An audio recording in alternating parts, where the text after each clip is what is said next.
व्यास और आप देख रहे हैं मेरा चैनल बेफिक्रे। और आज की वीडियो बहुत ही इंटरेस्टिंग होने वाली है बिकॉज ये जो वीडियो है ये वीडियो कुछ रियल इंस्टेंस पे बनी है और ऐसे कुछ हादसे हुए कि मुझे लगा कि ये वीडियो आपके साथ शेयर ही करनी चाहिए।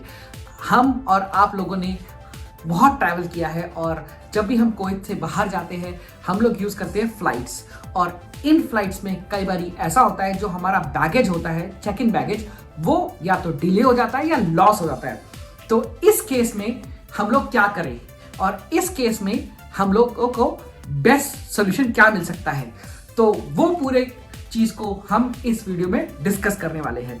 तो इस चीज़ को दो चीज़ों में डिवाइड करके रखते हैं। अगर आपका बैग डिले हो जाता है या फिर आपका बैग लॉस हो जाता है तो उन चीज़ों पे बात करेंगे।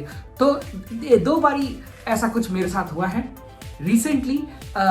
एक मेरा दोस्त था, तो जब वो रांची से दिल्ली और दिल्ली से कुवैत आ रहा था उस टाइम पे उसका बैग दिल्ली एयरपोर्ट पे डिले हो गया। तो डिले जब हुआ तो जब डिले हो गया उसके बाद जब वो कुवैत पहुंचा उसने बेल्ट पे देखा कि उसका बैग नहीं मिला, तो उसके बाद उसे जाना पड़ा यहाँ पर बैगेज क्लेमेज ऑफिस, ठीक है। तो वहाँ पर वो गया तो उन्होंने उससे उसका फ्लाइट टिकट, बोर्डिंग पास और उसका बैग टैग को मांगा। तो उसने वो दे दिया। वो देने के बाद थोड़ी देर वेट करने के बाद उसको बैगेज क्लेम फॉर्म दिया गया। तो बैगेज क्लेम फॉर्म में उसको बोला गया कि अब सारी डिटेल भर दीजिए, बैग में क्या क्या चीज़ें थी वो भर दीजिए। तो इसीलिए मैं आपसे ये कहता हूँ कि जब आप चेक इन बैग बनाए तो उसमें कोई भी एक्सपेंसिव चीज़ ना रखें और ऐसी चीज़ मेडिसिन या ऐसी चीज़ ना रखें कि अगर वो डिले हो जाए या खो जाए तो उससे आपका काफ़ी भारी नुकसान हो जाए। और जब आप बैग पैक कर रहे हैं तो एक आध उसकी फ़ोटो भी ले ले, बाहर से फ़ोटो ले ले, अंदर से फ़ोटो ले ले कि कहीं वो डिले हो जाए या फिर लॉस हो जाए तो वो फ़ोटो एक एविडेंस बन जाती है आप लोगों के लिए, उनको देने के लिए। तो वो चीज़ आप कर ले। जब उसको वो फॉर्म मिला उसने वो फॉर्म पूरा भर के दे दिया।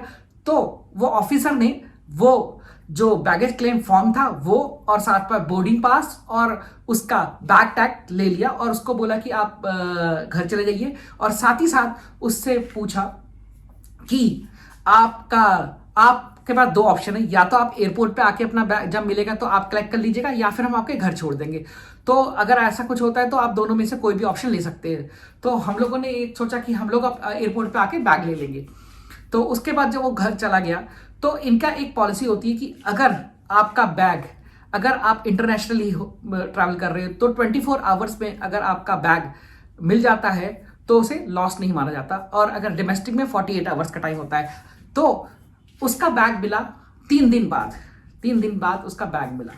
तो साथ ही साथ हम लोगों ने ये भी किया कि बैग जब हमें नहीं मिल रहा था बिकॉज वो ट्रैवल कर रहा था एयर इंडिया से, तो जब उसका बैग नहीं मिला तो हम लोगों ने एयर इंडिया की साइट पे गए और उनकी जो कस्टमर केयर की ईमेल आईडी पे हम लोगों ने अपना पूरा फॉर्मेट लिख दिया कि भाई हम लोगों ने कहाँ से ट्रैवल किया था, ये हमारा बोर्डिंग पास है, ये हमारा बैग टैग है, और साथ ही साथ जो बैगेज क्लेमेंट फॉर्म था वो सारा कुछ हम लोगों ने लिख के एयर इंडिया को डाल दिया। और उसके बाद हम वेट करने लगे। जब हमें बैगेज 3 दिन बाद मिला है तो हम उस बैग को लेके आए, और जब हमें बैग मिला तो साथ में एक रिसिप्ट मिली कि भाई हमें हमारा बैग मिल गया है। तो वो रिसिप्ट हमने ले ली और फिर हम लोगों ने वहाँ पे डिस्कस किया कि हम ये जो 3 दिन की जो अमाउंट है उसको क्लेम कैसे कर सकते हैं। तो उन्होंने हमें बताया कि आपको दोबारा से आपको ईमेल लिखनी पड़ेगी वहाँ पर क्लेम के लिए। तो हम वापस आए और वापस आने के बाद हम लोगों ने दोबारा से एयर इंडिया के कस्टमर केयर को उन्हीं मेल्स पे हम लोगों ने लिखा कि भाई हमें बैग मिल गया है पर हमें 3 दिन के बाद मिला है, तो हम जो इस टाइम पे हमारा बैग नहीं रहा तो हमें इस चीज़ का क्लेम फॉर्म करना है। तो उन्होंने हमसे फिर दोबारा से ये सारे डॉक्यूमेंट्स मांगे। हमने सारे ये डॉक्यूमेंट्स मेल करे उन्हें। मेल करने के बाद 3-4 दिन बाद उन लोगों ने हमें अमाउंट बताया कि हाँ भाई हम आपको अमाउंट दे सकते हैं। तो एक रूल ये कहता है कि अगर आपका बैग डिले हो जाता है तो ऑलमोस्ट आपका $100 पर डे के हिसाब से मिलता है। तो नॉर्मली 3 दिन हो गए थे, तो $300 के आसपास का अमाउंट उन्होंने हमें ऑफर किया और उन्होंने बोला भाई मैक्सिमम हम इतना ही दे सकते हैं। तो हम लोगों ने वो अमाउंट को एक्सेप्ट कर लिया और 2-4 दिन के बाद वो अमाउंट अकाउंट में आ गया। तो ये इस तरीके से आप भी कर सकते हैं। तो इस वीडियो के डिस्क्रिप्शन में मैंने वो फॉर्मेट, किस तरीके से ईमेल लिखनी है और एयर इंडिया का बैगेज क्लेम की वेबसाइट का डिटेल और बाकी सारे डिटेल्स भी लगा रखे हैं। अगर आपके साथ कभी ऐसा होता है तो वो भी आप खोल सकते हैं और वहां से सारी इंफॉर्मेशन आपको मिल जाएगी। तो ये हम लोगों ने इस तरीके से किया। और साथ ही साथ जब आप एयरपोर्ट पे अगर आपका बैग लॉस हो जाता है तो भी आपको इस तरीके के प्रोसेस करना है। और जब आपको बैग नहीं मिलेगा, आपका लॉस हुआ तो आपका फोन आएगा। जो लॉस हुए वाले भी केस में थोड़ा सा ये लोग ज़्यादा टाइम लेते हैं, बिकॉज इनका मानना है, एयर इंडिया का मानना है कि ऑलमोस्ट 21 डेज के बाद दे विल क्लेम कि वो बैग लॉस हो गया है। और लॉस के अंदर आपको एयर इंडिया बोलता है कि 20,000 पर पर्सन पर पीस के हिसाब से पेमेंट की जाती है। तो ये उसकी मैक्सिमम फीस है, तो ये आपको मिल सकती है। तो इसीलिए ये मैंने वीडियो बनाई कि अगर आपका कोई बैग लॉस हो जाता है या फिर आपका कोई बैग डिले हो जाता है तो आप भी क्लेम कर सकते हैं। और साथ ही साथ मैं अब एक सेकंड इंस्टेंट लेने चलता हूं कि ये काफ़ी पुरानी बात है कि जब मैं और मेरा भाई हम IPL देखने साउथ अफ्रीका गए थे, उस टाइम पे जो हमारा बैग था वो खो गया था। और हम लोगों ने एयरपोर्ट से पे बैगेज ऑफिसर्स के पास गए, वहाँ पर सारे डॉक्यूमेंट्स भी किए, सब कुछ किया।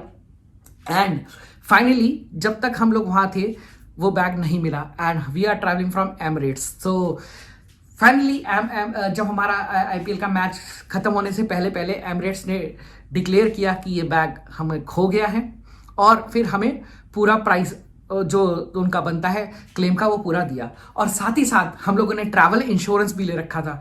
तो उससे बेनिफिट क्या हुआ कि जब हम वापस आ गए, वो आने के बाद फिर हम लोगों ने वो इंश्योरेंस के पेपर डाले और वो इंश्योरेंस में वो सारे डॉक्यूमेंट्स दोबारा डाले और फिर इंश्योरेंस कंपनी ने भी दोबारा से भी क्लेम किया। तो हम लोगों को 2 बारी पैसे मिले। एक बारी जब हम लोग एयरपोर्ट पे वहाँ पे थे, जब हम लोगों ने को पैसे मिले बैग लॉस के, और उसके बाद फिर हम लोगों ने जो इंश्योरेंस कर रखी थी इंश्योरेंस से हम लोगों ने पैसे लिए। और साथ ही साथ जब वो बैग लॉस हो गया था हमारा साउथ अफ्रीका में, तो हम लोगों को काफ़ी चीज़ें खरीदनी पड़ी थी। तो जब हम लोगों ने अपने बैग लॉस की ये करा तो साथ ही साथ हम लोगों ने वो जो रिसिप्ट थी वो भी मेल्स पे दी थी और रिसिप्ट के पैसे भी जो हम लोगों ने जो भी चीज़ खरीदे थे वो पैसे भी हमें वापस किए गए, बिकॉज काफ़ी ऐसी एसेंशियल चीज़ें थी उस बैग में थी जो हम लोगों को दोबारा से खरीदनी पड़ी थी। तो ये सब कुछ चीज़ों को देखते हुए हम लोगों को वो पैसा मिल गया। But end of the day जो उसमें काफ़ी चीज़ें चली भी गई थी। सो ये भी एक होता है कि जब भी आप इंटरनेशनल ट्रैवल करें तो अपने साथ एक इंश्योरेंस ले ले। इंश्योरेंस से बेनिफिट ये होता है कि अगर आपका बैग खो गया हो या डिले हो गया हो तो वो इंश्योरेंस वाले भी पैसे दे देंगे और आप वैसे भी क्लेम कर सकते हो, तो आपके पास डबल बेनिफिट हो जाएगा। सो अब ये वीडियो ही पे खत्म करता हूँ। होप करता हूँ कि इस वीडियो में मैंने सारा कुछ कवर कर लिया है, जिसके अंदर मैंने आपको सब कुछ बता दिया। अब जब भी आप ट्रैवल करें कोशिश कीजिए कि अपने बैग की बाहर से अंदर से अच्छी सी फोटो क्लिक कर ले और जो बैग के टैग होते हैं उसे संभाल के रखे, बोर्डिंग पास संभाल के रखे। जब तक आपको अपने बैग मिल नहीं जाते तब तक आप घर नहीं आ जाते, ठीक है। कई लोग ऐसा करते हैं कि उसे फेंक देते हैं, पर फेंकिए मत। कई बार आपका बैग ना मिले तो मुश्किल हो सकती है। तो अब इस वीडियो को ही खत्म करते हैं। होप करते हैं ये वीडियो पसंद आएगा, कोई अच्छी इंफॉर्मेशन आप लोगों को मिली होगी इस वीडियो को देखते हुए। और अगर कुछ मिली है तो लाइक कीजिए और चैनल को सब्सक्राइब कीजिए, साथ ही साथ बेल आइकन दबा दीजिए जिससे कि नई नई नोटिफिकेशन आ जाए आपके पास। और अगर अभी इंस्टाग्राम को आपको ने फॉलो नहीं किया है शॉर्ट रील्स के लिए तो उसे फॉलो कर लीजिए। अब मैं इसी वीडियो को यहीं पे खत्म करता हूं, मिलता हूं कोई अगली वीडियो पे। बाय।